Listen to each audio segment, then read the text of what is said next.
So we've looked at a late 80s, early 90s prototype today. Also did a little walk around with a mid 80s Formula One car. Let's go a little more modern era, late 90s, early 2000s. Panoz prototype, front engine roadster. These things are amazing. You are looking at the 1999 Panoz LMP1 Roadster S. That is right. Don Panoz saying, you know what? Front engine, gotta be. Every other prototype for the longest time, all rear engine. Mr. Panoz, though, said, no, we're going to do something different and funky. Love Don. And so with this, we have a 6-liter Roush Yates Ford V8 stuffed up front and just an acre or two, a lot of yardage of vehicle. Look at all the carbon here, just amazing with this splitter. Look at the size of that thing, right? Not only feeding ducting centrally here to the brakes, but also, if you notice, it's not huge, but there is a tunnel on both sides here, sweeping upwards that we can see, that produces downforce at the front of the car. Got your air jack centrally mounted here up front, anti-roll bar connected to the rocker arms here. This whole front substructure out front of this big thundering motor.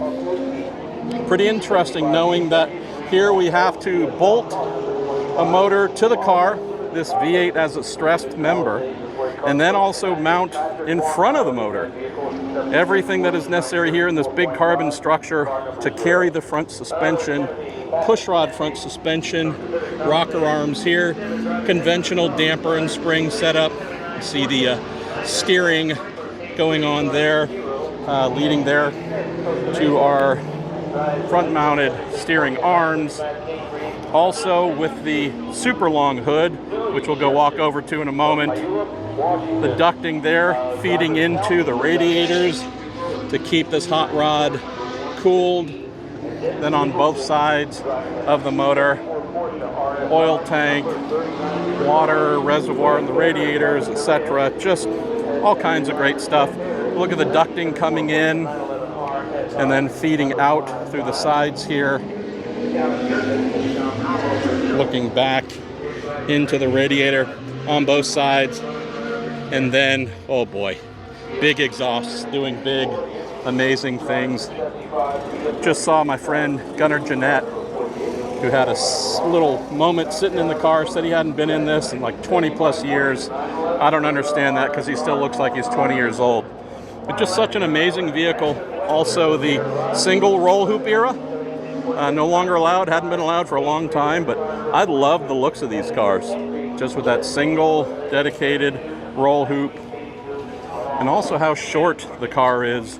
Obviously with everything at the front being the primary, the business end of the car instead of the back in most prototypes, just means that everything aft of the cockpit pretty darn short, pretty darn compact.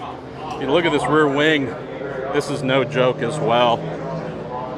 Splitter, not massive, right? There's a lot of stuff going on back here. Drive to the rear wheels, transaxle as well, taking up space. So we don't have a hugely upswept diffuser, but it certainly worked. But you look at the rear wing on this thing. Holy heck. This is no joke. Just such a unique creature and beloved creature. When these cars ran in the American Le Mans series, without a doubt, they were the fan favorites. So just a great thing to see here. Owner George Crass, he's been running this for a little while. You can see some of the participant stickers on the side of the roll hoop here. A little bit of battery work going on. Got some signatures up here from David Brabham, Eric Bernard, two gents who happened to win the Portland ALMS race in '99 and Petit Le Mans. But look at this thing, for real.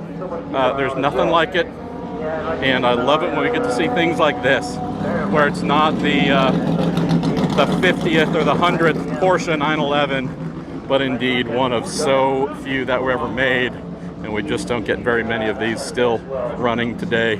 And as promised, take a look.